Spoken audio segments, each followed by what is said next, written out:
Apologies that I can't be there in person today. Despite being quite local to London, there was too much other stuff in my calendar. We're going to be talking about FMSDI, and for those that don't know, that stands for Federated Marine Spatial Data Infrastructures. My computer's not right screens. So first off, we will have a quick look at what FMSDI is to give everybody a brief overview.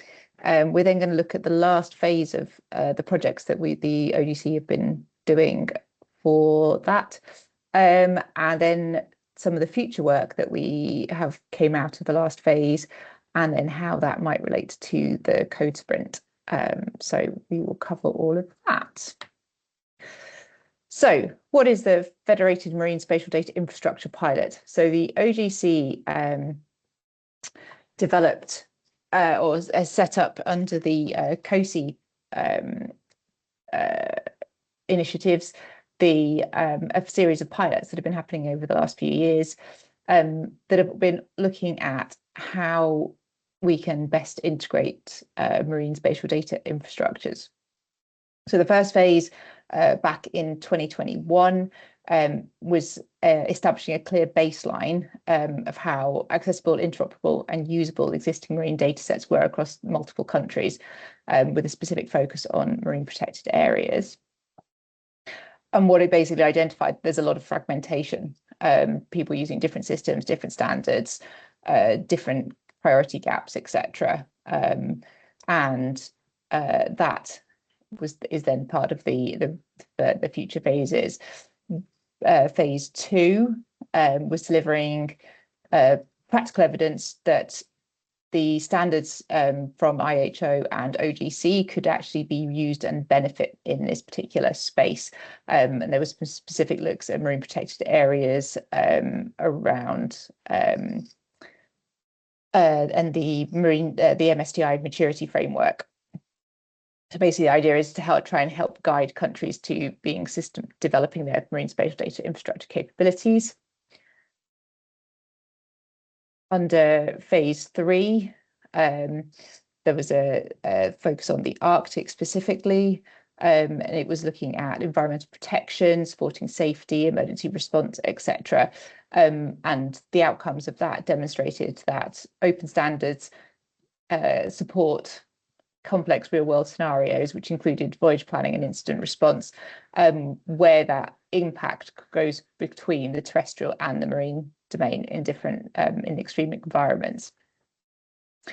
Moving on from that, it was then looking at scaling these FMSDI concepts to lots of different regions. So there was a focus on the Caribbean and Singapore, and again Arctic Canada. And this was again looking at land-sea integration, but also looking at marine data itself and how that's collected and shared, and what how they relate between different use cases, to try and create some kind of baseline knowledge, so that people who are working across that domain could work with the data set. And then phase 5 was from 2024-25, feels like quite a while ago now. And what it was doing was starting to look at what are the challenges around actually integrating land and sea data. Where do the problems lie? And that was narrowed down to a number of specific challenges. One is around coastal inundation. Obviously, all the water out in the ocean, when you get sea level rise, when you get tsunamis, when you get hurricanes, that water gets pushed onto land. And if you can't relate that marine data with the land data that it's going to impact, then you can't properly do your coastal inundation modelling, which is really critical when so many people live within a short distance of the coastline itself. One of the other areas that impacts that land-sea interface is geodetic reference frames. Land and marine work very differently. They work with different coordinate reference systems, different vertical datums, and the challenge of integrating those two things together is really quite significant and probably one of the biggest challenges that is faced in that particular space. The other section becomes what's known as the white ribbon, and people may have heard that phrase before, but basically it means the gap. National mapping agencies generally have a responsibility up down to the high water line. So they can quite happily survey as long as the area is not wet, because that's their area of remit.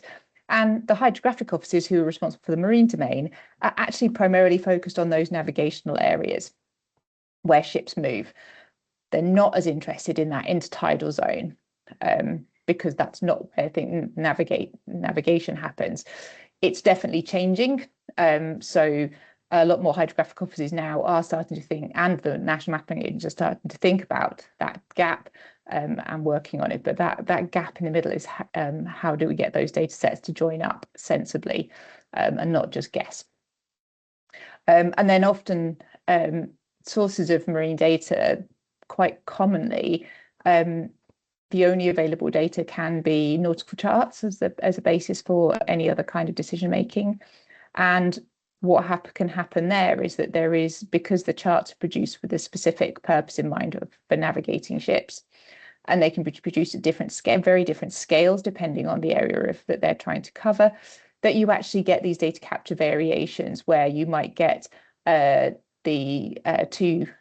get a single pipeline that's represented across two different charts, and they don't quite touch because of the scale of capture as to how that data's actually been captured itself. So those kind of challenges led to a project which was attempting to handle some of those. One of the other aspects that I haven't covered on that particular set of challenges is the temporal aspect as well. So obviously the tide comes in and out, which does have an impact. And so the projects that Phase 5 was looking at was around how we can integrate some of these things. So there was work done around the geodetic reference frames, so both looking at vertical and horizontal, with potential for DGS, etc., being beneficial in this space. And the whole point was that they were looking at trying to integrate lots of different data sources, so data sources that come from land and data sources that come from the marine space, and how they could be put together. And in addition to that, there was a good practice guide developed on how that you could potentially work with data in this space, and it was addressing some of those challenges and what could be done in that area.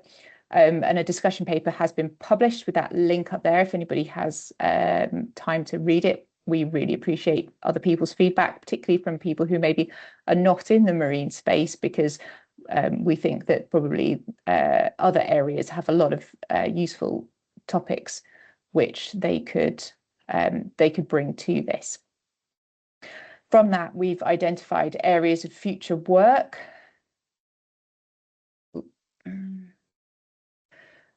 And these are the kind of things where we're starting to look at actual practical things of what the OGC can develop and bring to the marine community. So there's the opportunity for application profiles, so building on these good practices with specific application profiles, if that's appropriate, and obviously being based on OGC standards, or expanding existing profiles if there are ones in similar domains that may be in use that we can adapt and use without much change. We want to look at whether the EDR becomes useful in this space, because obviously there's an awful lot of EDR data that's captured, which is metocean. So that would be useful aside from the application profile standard. Semantic interoperability. The vocabularies used across the marine space are quite varied and often contain words that you'd never come across on the land. So actually having shared vocabularies that link those data sets together would be very beneficial. and in related to that with data quality and metadata as well. And related to that, whether there's ways of using the OGC's definition server and the IHO's geospatial information registry to actually build on that and actually use that as the basis for the semantic interoperability, but actually demonstrate how that could happen. And then and related to that as well, the OGC ISO data quality registry as well. One of the other areas that becomes quite challenging that I'll come on to a little bit more detail later, but it's around integrity, provenance, and trust. And obviously there was the presentation earlier about the applications around Earth observation earlier. But how one of the areas that happens is that marine data is gets translated a lot, it gets moved around a lot, it gets passed between different organizations, and it's how do we keep that the IPT related to that? How do we make sure that data is still trustable, because people are going to start using this in other areas, or they might be starting to use it in AI, so we really need to be able to trust the data for that purpose. And then also alongside that is the capacity building, is how do we make sure that any kind of good practices, best practices that are developed are suitable for the different regions, different areas of the globe, you know, because the marine space affects everything from the small island nations up to the highly developed world and everything in between. So we have to be able to cater for all of those different aspects.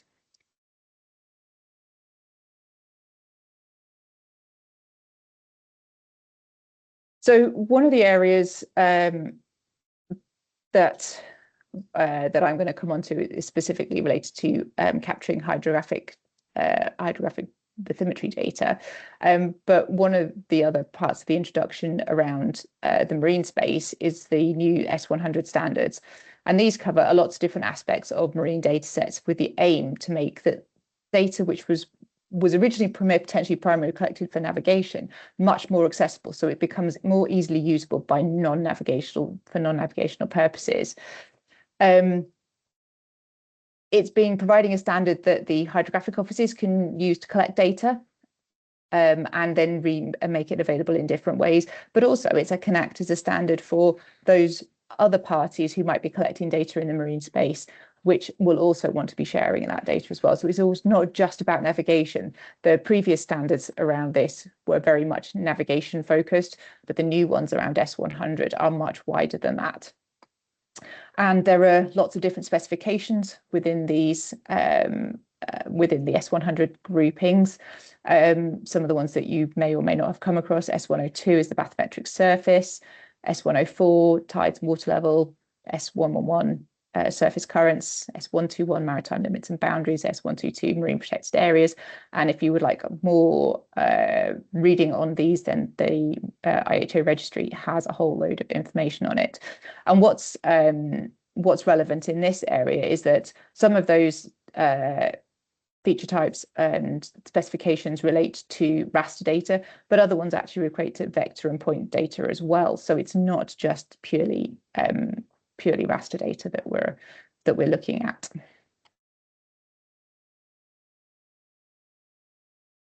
So as you'll all be very aware, for data to be reusable, it needs to be trusted. And for data to be trusted, we need to have accurate metadata that describes it, and including what has happened to that data since it was captured. And what we find in the marine space, particularly with bathymetry data sets, is they go through an awful lot of processing between collection and publication. Sampling resolutions are changed. The aim of production, nautical charts always show the shallowest depths. And if you're not aware of that and you start doing modeling based purely off data from a nautical chart, then actually your modeling could be entirely wrong, because that's all only ever going to show the shallowest depths because its purpose is navigation. The actual source data behind it won't be collected in that way. It'll be collected as a proper surface, but it's maybe not what is available to other users. Has to be tidally corrected based on the time and the day and time and the state of the tide when the data was collected. it may be captured to different vertical datums, or it may be translated into different vertical datums. So you may capture it at one vertical datum, but publish it to a different one. And obviously, I mentioned before about different coordinate reference systems. And what often happens is this processing record is lost as the data moves through its life cycle, particularly as users have different purposes. So one of our sort of the challenges around this is how can we make sure that that information is recorded and transmitted with the data? How can it be sort of stuck together so that people can then use it moving on? So the specific focus that we wanted to sort of look at in this space for today is on hydrographic bathymetry data. So S102 recommends data is shared in the BAG file format, and nicely, the OGC has adopted BAG as a standard bathymetric attributed grid. And even better, the BAG not only contains the surface data, but it also contains an uncertainty layer. And some of the software that's generating BAG, which as part of the actual survey creation process, so when they're actually doing the surveys, that uncertainty layer gets populated, which is great. So you then have this traceability, some level of traceability within the actual file itself.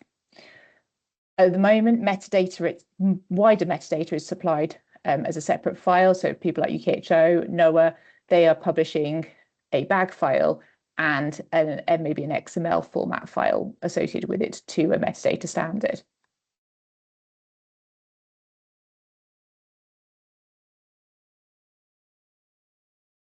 So in a little bit more detail about BAG, and I would like to credit a NOAA presentation from an earlier OGC meeting for some of the images and text on these slides.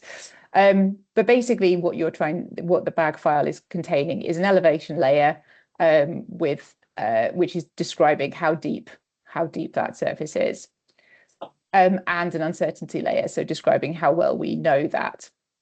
There's the opportunity to include metadata in it, so that your survey name, survey source authority, dates of survey, etc. Within that, say there are the sort of the multi-layers. So you've got the elevation and you've got the uncertainty. These have and the lineage of information. So you're almost able to see for every pixel that's generated that there is actually metadata associated with it. And that can give you then much better trust. So this BAG specification is great. It's being, you can write it with read and write it via GDAL. It's a publicly open information format so that anybody can use it. And why is it useful? Because it's now an open format, and has the quality. It's actually very useful to hydrographic community because it's much more reliable and becomes a much easier standard that the majority of survey packages are now starting to implement as a standard. But it's also much useful to the large coastal science and marine science communities as well, because again, because it is a standard for how bathymetric data is being shared, you can then use it much more easily for coastal modelling, etc. You've got the metadata is included within it. You've got the quality information is included within it, and obviously because GDAL supports it, you can then do lots of other things with it as well. So what are the questions that we have that might be related to the code sprint and with how people might come up with some other ideas? One of the challenges we have is it's great. BAG's now published, survey packages starting to use it. But as you hopefully know, the marine space is not widely surveyed. There are still surveys being used for all kinds of modelling and even for navigation, which were done potentially 100 years ago in some places. And obviously, as time goes over, more will be done using current methods. But in the meantime, there will be a lot that maybe, even if they're 20, 30 years old, they are still in an old format. But actually, if you said, well, actually, I can just convert this into a BAG file, great. But then how do you populate that uncertainty? how do we make sure that that uncertainty layer is generated? And that's quite a big challenge. How can we say, well, if I've got metadata that says when the survey was done, what resolution it was, what kind of technology was used to create it, can we convert that into some kind of uncertainty value that we can actually publish with the bag file itself? I would like to be able to stop using a default unknown value being used, because I feel like that's very unhelpful, because it certainly doesn't qualify for any kind of integrity, provenance, or trust. But those two things together, like what could we do? How could we make this format more usable? A suggestion has been to create a stack extension for bathymetry and for the bag file. We've had questions around whether there should be a stack extension or whether it should be OGC API records. That's probably, there'll be people in both camps as to which way around it, which one would work better. But us in the Marine Domain Working Group are interested to hear from people who may be more experienced in these particular areas, and then we can take that advice on board. And there is also the elevation surface model definition specification published by the US, I think it's Department of Defense, the Geospatial Department, who have already defined a different kind of elevation surface model and how that fits into it as well. So those are some of the things that we think that could be up for discussion, up for ideas, up for potential development. So that is all my slides, leaving plenty of time for discussion. Okay. Any questions?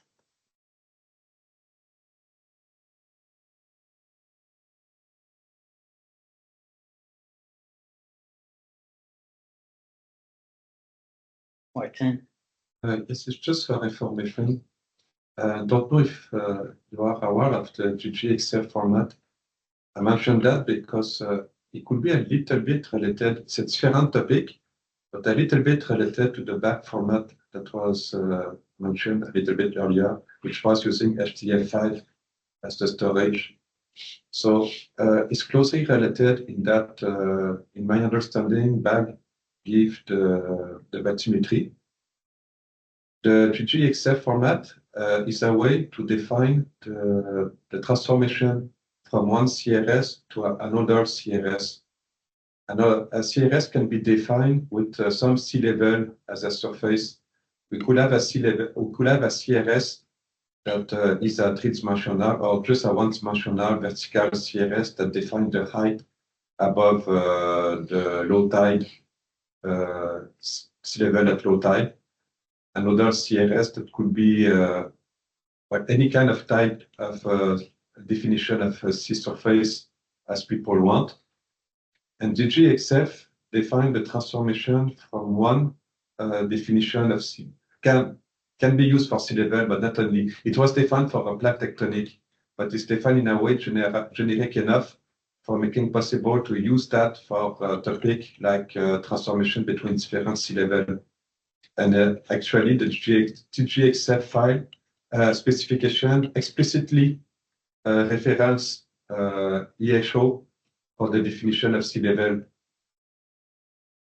So it's a little bit related to bag in that it uses a grid of like the bathymetry, but instead it's a grid of difference that we need to apply at each point for going from one sea level to another sea level. Do you know if it has a IPT, anything regarding the provenance of the data, regarding the trust to the data, the precision of the data? For the precision of data, yes. GGXF also use HDF5, so it's another topic that make it close to bag. And the HDF file or the CDF4 format was chosen because it can be quite rich in metadata. as opposed to alternative like GEDAL is using a geodesic file. The problem of geodesic is that it's very restricted. It's not the fault of GEDAL, it's the geodesic file format. It's very restricted in the amount of metadata that we can put in a geodesic file. And one issue that we have, for example, is that a geodesic file can contain only one CRS. When we define the transformation, we need 3 CRS. The source CRS, the source, the target, and the interpolation CRS. So the interpolation CRS is the CRS, the space that we use for doing the interpolation. Sometimes it's not the same as the source and the target of the target. So we have 3 CRS, and it's not possible to define 3 CRS in a geodesic file. We have to use a subcar file, which is what GEDAL, our approach, does. They put those information in a JSON file. But the GGXF format have all this information embedded in a single file. So the metadata is quite rich. It also have stuff about the accuracy. Does not have any stuff about does not have any stuff about security. It has provenance, so it contains metadata that said who is the authority that defined the transformation. But there is not at this time any way to sign the data like what was discussed a few hours ago. So this thing, as far as I know, is not yet present in any UGC standard that I know. Yeah, that's, I think, the challenge here. And the other challenge is that you highlighted it. So BAG is a format for bathymetry, right? But you kind of need to connect to digital elevation model on the surface. Yes, this is why the two formats are closely related. They are not exactly for the same purpose, but they are very closely related. A BAG file could be converted as a GGXF file with some additional information. So a BAG file plus a definition of what is the source CRS, plus a definition of target CRS, plus, if needed, definition of interpolation CRS, plus accuracy and this kind of stuff, could make a GGXF file. Then, for software that supports the GGXF file, the advantage is that it works a little bit like a netcon file. When we do a datum shift from a NAT83 to WGS84, the way that some software work is that the APHE database tells us if you want to go from this CRS and that CRS, this is the grid that you should use. And then the software will check in some directory, or maybe in the case of Proj, it can even download automatically the file from a server. So if you can find the file, you download the file and use that file. The same can be done for sea level or any kind of vertical datum that may be used in marine. So it will be possible to have some database similar to APHE database telling us if you want to go to this sea level to that sea level in that region at that area of the world, this is the grid that you may, the GGXF file that you may use. And then if the GGXF file is present, software like Proj or any software that can read the GGXF file will be able to automatically perform coordinate transformation. So it's a generalization of what is already done for the flat motion.